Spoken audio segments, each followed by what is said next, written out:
You're listening to Barbell Logic, the podcast where we talk about what it means to experience strength and how you can use simple, hard, and effective strategies in training and nutrition to improve your life. It starts with meeting you where you are right now and finding lasting solutions. Welcome to the show.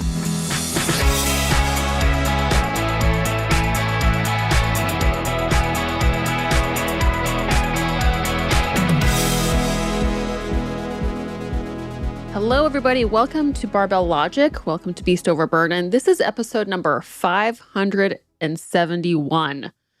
That's amazing, which means if someone wanted to binge this, it would take them almost 2 years to get through, which is pretty rad if they listen to one episode a day. That's a lot of listening to us. Incredibly consistent. It is consistent. There's like a lot of power in consistency as far as I understand. How so? Well, to get right into it, consistency is perhaps one of the most crucial behaviors, and we'll talk about exactly what those behaviors are. Maybe it's one of the most crucial pillars to creating change and to progress in many ways. We've been talking a lot about financial planning. That's a requirement. There are many behaviors that need to be consistent to achieve financial goals. Same thing for like this podcast, for getting reach, for getting brand awareness. Like you have to do a lot of talking to an empty room for a long time before you really start to get in front of a lot of people. We've heard that a lot from like another affiliate of ours, Thomas Frank, huge YouTube. And it took him a long time of like putting out content consistently without getting like the feedback of growth for quite a while. And then you get the hockey stick. So yeah, content. And then in business practices, like we've been doing at Barbell Logic, like a lot of reps every day. You work on your sales leads. We do, sales efforts, make little investments into client experience for it to pay off over time. But it has to be consistent, which means it has to be done regularly. So we're going to talk about, this is a lifting podcast, so we're going to talk about what it means to be consistent in this arena.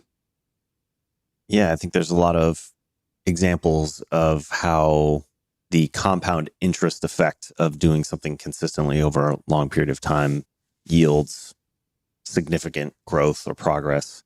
I've seen the chart from James Clear has the 3% improvement or 1% improvement every single day for the course of a year yields a huge hockey stick amount of growth by the end of a year, and talking about the power of habits and the compound effect of consistently doing a different habit or a new thing a little bit better every single day will pay off huge in the long run, which is hard to see. It is. Because 1% on day one or day two does not look like much change or much progress. So you have to overcome that initial inertia of effort that's required to push through until you actually see the results of your work. Yeah. And you can be so motivated by what that new you is going to look like, what they're going to feel like, what they're going to be able to do. But you don't get to experience that for 6 months, years, a long time. And so we've said this before, but it has to be, discipline that drives the behaviors, because motivation can be fleeting. And it's the discipline that really will drive these consistent behaviors. But yeah, it is exponential. And I think for lifting, we've been lifting for a long time now, but it's not like, I don't know if it says compounding for a while until you're like in your like 50s, 60s, 70s. And it seems like that's really where all of your work starts. You start to see the huge benefit of it, where it's there, I think, in 30s and 40s and early 50s, but depending on hormones, I don't think you get to appreciate as much until the rest of your age group is like actively deteriorating in front of your eyes. And you're just like, well, I'm going to go do some bicep curls. I think that's where you really like see the difference and feel it for yourself. Yeah. What does consistency mean to you? For the purpose of this discussion, I'm going to say that this is someone who's consistent in building and maintaining muscle.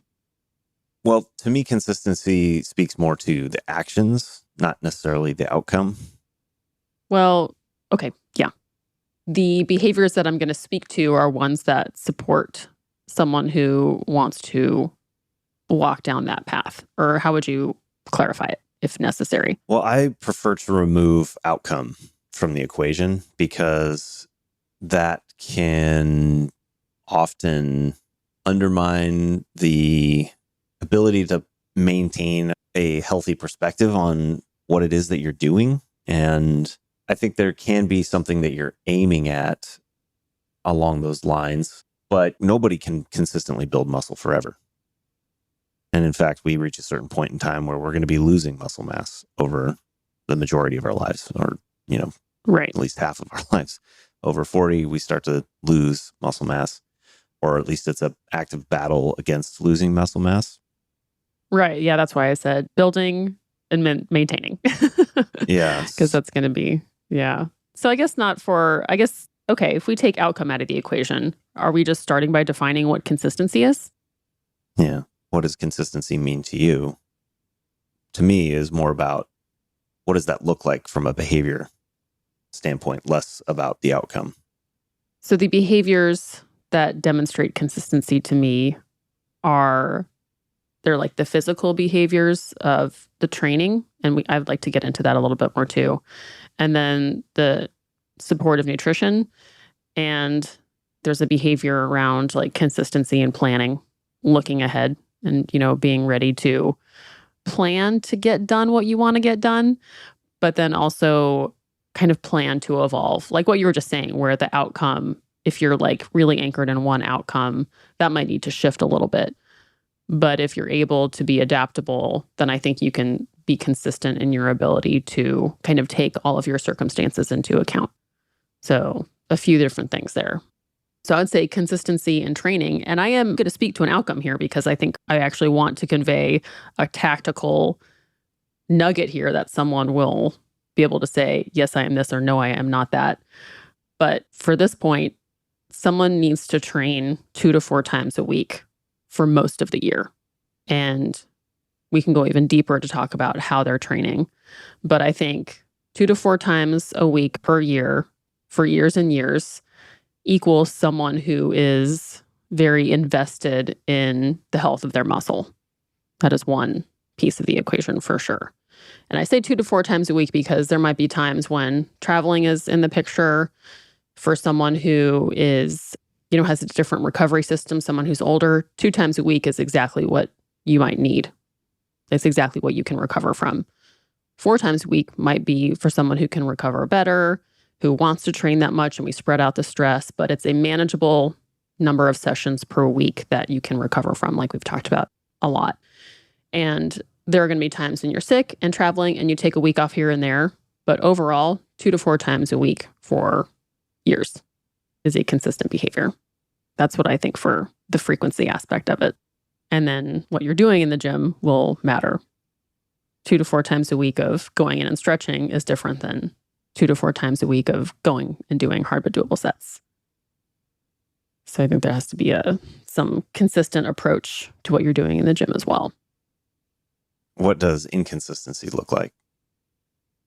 Inconsistency to me, and this is where you start to see that behavior that I was talking about a minute ago of not being able to plan. Inconsistency looks like a sporadic 2 times a week for like 3 weeks, and then a big, 4 times a week for 3 weeks, and then going dark for like a month and a half, and then coming back out of nowhere and being like, okay, I'm ready 3 times a week for 1 week, 1 time a week for 2 weeks, 4 times a week for 1 week, dark again. And so it's so like the words don't line up with the actions. Classic example of inconsistency. But it's someone who says, oh, I'm ready, I can do this. It's like the all or nothing. Just like they'll want to do it all, and then they totally can't live up to it, and they just miss training sessions and go dark. That's what inconsistency looks like to me for someone who's training, where it's just like you can't keep focused on one bullseye because you're not even looking at the bullseye's wrong, or you have 5 different bullseyes that you're trying to chase.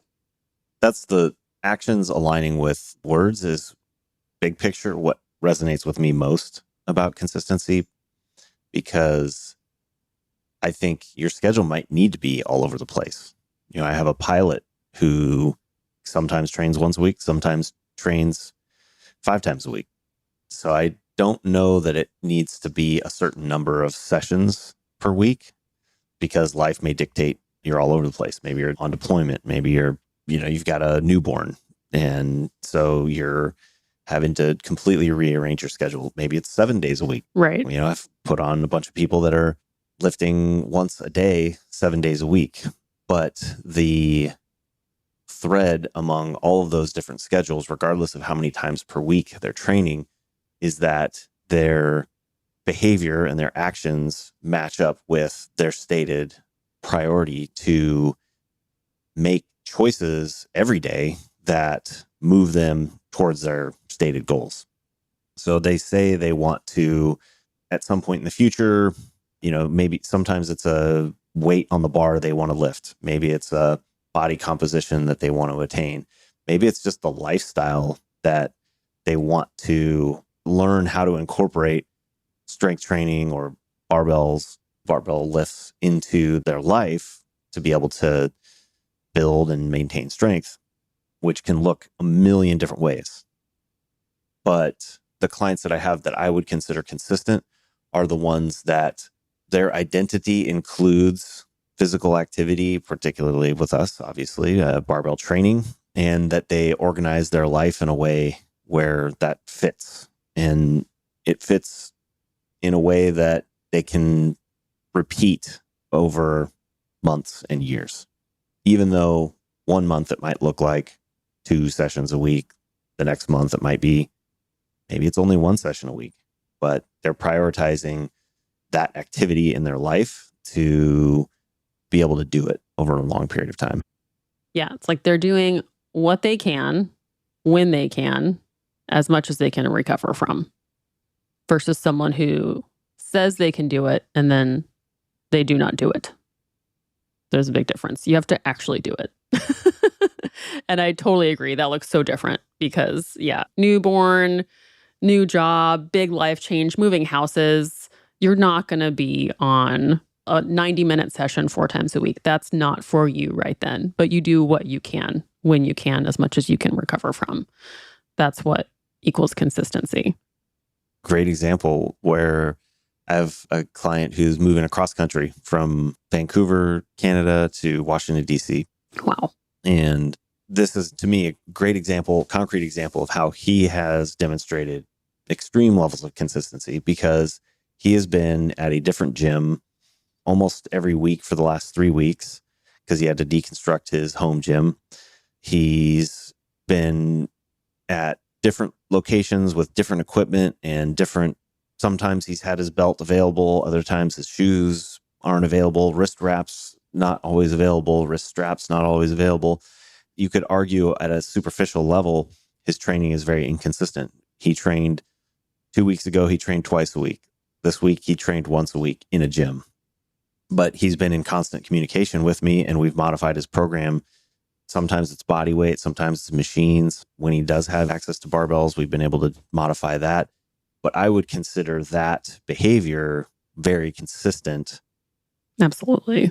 And, including as much barbell training as he can, or, resistance-based training when he can. But if not, he's doing body weight stuff or machine-based stuff. And to me, that demonstrates a very high level of consistency in that he's prioritizing that activity with whatever he has. And I think that's really important to me to emphasize, because I have a fair number of clients that set a expectation for themselves that training needs to look like X.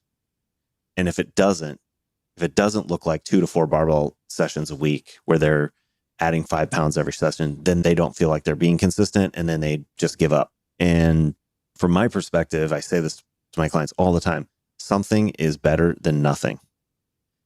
Stop putting yourself into a binary condition where you're either adding 5 pounds to your squat bench press and deadlift, or you might as well not do anything.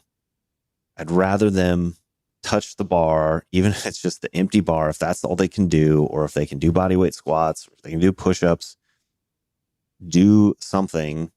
In the long run, it'll pay off. That's how you act like someone who lifts. Right. Exactly. Yeah. Or trains. Yeah. I even still think that counts as training. Mhm. You are planning for it and doing what you can. So that's like programming frequency and to some extent exercise selection. What more do you think there is to say about exercise selection?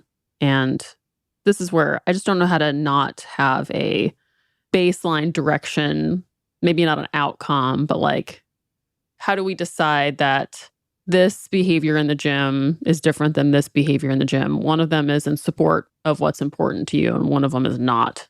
I'm talking about like exercise selection, form. If you go into the gym and sometimes do like body weight you do like P90X for 2 months when you could be doing something with weights. That seems to be different if you want to achieve muscle maintenance or growth.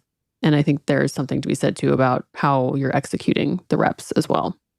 Absolutely. I mean, we talk about the criteria for getting stronger and using simple, hard, effective exercises that are going through a long range of motion, using heavy weights and using progressive overload to do that. That winnows down the number of exercises or the exercises that are going to be simple, hard, and effective and enable you to move over a long range of motion with heavy weight to a pretty short list pretty quickly. And that's obviously what we prioritize at Barbell Logic. Yeah, it's what the Academy teaches too, is like how to do reps that are repeatable. Right. We have principles that we base the exercises that we select to be able to train a lot of muscle with a short list of exercises. So it's incredibly efficient and effective. Yeah.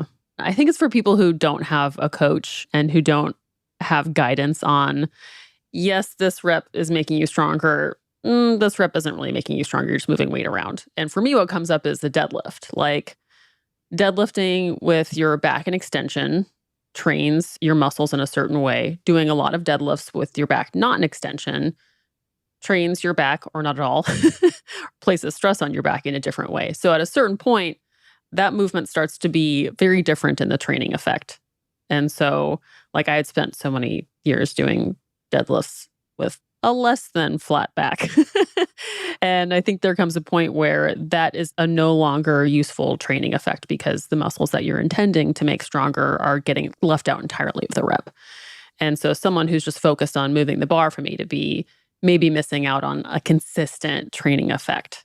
And I think that can be carried over in a lot of different movements, like a squat coming to depth, bench press touching your chest or not being locked out, not even doing the press, chin-ups, not getting full reps. See that like all the time at the gym. Curls and accessories using momentum. You want to make sure, or the target and the consistency for your form is that if you were going to say you've got stronger squatting 315, that 315 needs to look pretty similar to how you looked when you first established what the right form was for you. If it's a 4-inch high squat, I don't believe it.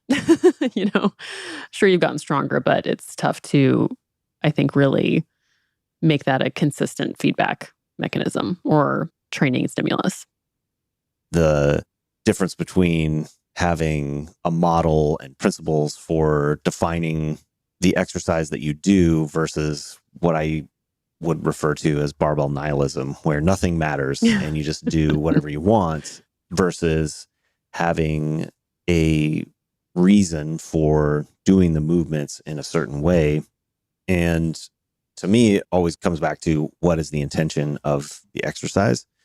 I think there are a lot of different ways that you can perform exercises, and you could even debate about full depth versus partial depth and whether sometimes there's reasons to do one or the other for the purpose of getting generally stronger and using the squat as an exercise to get stronger and build muscle mass. It makes sense to have a full depth below parallel squat so that you get greater range of motion and to define some sort of a consistent standard, like the crease of your hip being below the bottom of your knee as reaching full depth, so that you can make an educated and reasonable decision about what to do with your programming, whether somebody can handle more weight or whether they've actually gotten stronger. That's the heuristic that you're using as a baseline to be able to evaluate the lift. I think that's the reason to have a standard and a model for coaching a movement pattern, along with the fact that the body adapts to what you do. And if you are not consistent in the way that you execute a movement, then the muscle and the connective tissue is not going to adapt as predictably. Yeah. And I think my mental model where injuries come from are either a combination of overuse from doing more volume or intensity than the tissue is adapted to, or a wildly inconsistent movement pattern that exposes tissue that it hasn't yet had a chance to adapt to. So this is where I don't think knee slide, as a concrete example, is inherently going to cause an injury. But the problem with knee slide is that it's hard to maintain consistent movement. And so you might have a client who incrementally adds weight and their knees, their patellar tendon gets used to or adapts to the load in a certain movement pattern. But if the knee slide starts creeping in at 330 or 400 pounds and the knee tendon has not adapted to being that far forward, now all of a sudden you're hitting that joint with an intensity, a load that it has not experienced up to that point. Let's say the knee slide didn't start happening until 375, 385. Now all of a sudden, boom, surprise. That's a lot. The joint in that end range of motion with an intensity or a stress that they haven't adapted to. And then they keep pushing the intensity up, they force through it. And then next thing you know, your tendons all irritated. And such a good point. On the other side, and you see this all the time, elite level lifters who have huge knee slide all the time, but they're fine. But it's because they have trained, like that's how they squat. Every single time they hammer their knees all the way forward, bounce into the bottom, but they've incrementally and progressively overloaded up into that point. So they've been consistent with that movement pattern. This is where I think you have to be careful about defining your model or your movement standard as a capital T truth versus a pattern that you're using as a repetitive standard to be able to evaluate whether more load can be handled or whether the lifter should go up. I think there's also skill benefit to that consistency as well, because a bunch of knee slide in the bottom is going to add a huge variable in how all of this mass is moving. Totally. Totally changes your back angle. So you've got 400 or 500 pounds plus body weight. Let's say it's a 200-pound lifter. Now you've potentially got 600-700 pounds that is a combined center of mass sliding around versus somebody who's able to maintain that combined center of mass balanced over the midfoot is probably going to have a more efficient lift. So that's where I think that's my kind of nuanced perspective on why I think technique or consistency or having a standard matters in a practical way to the person without being stuck thinking that, the exercise must be this way. It doesn't actually. And there's a lot of people that don't lift precisely to a particular model and they're fine. And they're some of the best lifters in the world, but they have been able to train themselves to be consistent around that pattern. Yeah. And it can really, discrepancy or inconsistency in your form can really throw off the impact of minimum effective dose programming changes, because you don't really want your form to be part of the minimum effective dose change. Exactly. That's true. That's very true. It's a variable that's hard to control if you're inconsistent in your movement, for sure. Yeah. I've been coaching that a lot, or having a lot of conversations with my clients on accessories. Oh yeah, I was hoping you would talk about this. I tend to find that you don't get penalized in the same way with an accessory as you do with a squat. So If your balance is all over the place on the squat, you're going to just straight up miss a rep. You're going to misgroove it, as they say.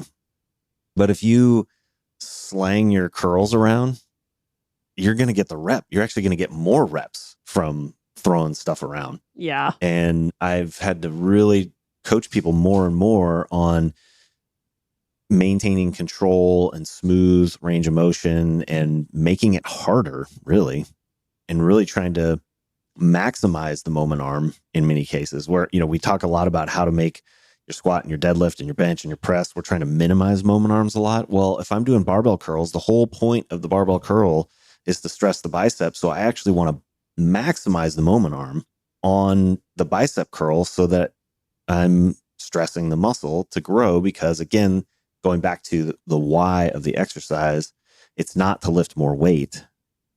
Yes, adding more weight is a way of driving progress, but you need to be actually training the muscle and not just, throwing your hips around to swing it up to the top. And you see that in bodybuilders, like they are working to access one muscle in their movement. And if they do the movement in a way that just allows them to complete the range of motion, they might be missing it entirely. So they're like super thoughtful. They'll use, tempo movements, pauses to make sure like they are getting the maximal, tension that they can and getting to the muscle that needs to be trained. Yeah, I totally have really appreciated that you make your clients upload their accessory videos, you watch them, hold them accountable. I think that goes a long way. Yeah, I need to see the movement quality, and then I want to see the last 2-3 reps. Yep. To tell whether they're getting to the hard but doable stage. Yes, for sure. Are they just going through the motions, or is it actually heavy? That tells me whether we need to add more weight, or do we need to add another rep, or just do it again next week, or repeat the same thing with better movement quality. Because if the form looks different, it's actually a different training. Yeah, that's a great example. Especially, again, I keep going back to the curls because so many people ask for them, but then they don't actually do them in a way that is useful. So I want to make sure they're not wasting their time. Yeah. And then I also want to make sure that I'm not programming more than they can handle on the next session. And then whatever that momentum is just gets worse. So they just get better at slinging weights around, slanging the weight rather than actually using their bicep. And you feel a difference too. I mean, as a lifter, the pump is totally different. When you actually do your accessories legitimately, they become really difficult. Yeah. I've been doing a lot of pause and tempo accessories, and you really get into some places there. It is different because you get like definitely get a full ass range of motion. Yeah.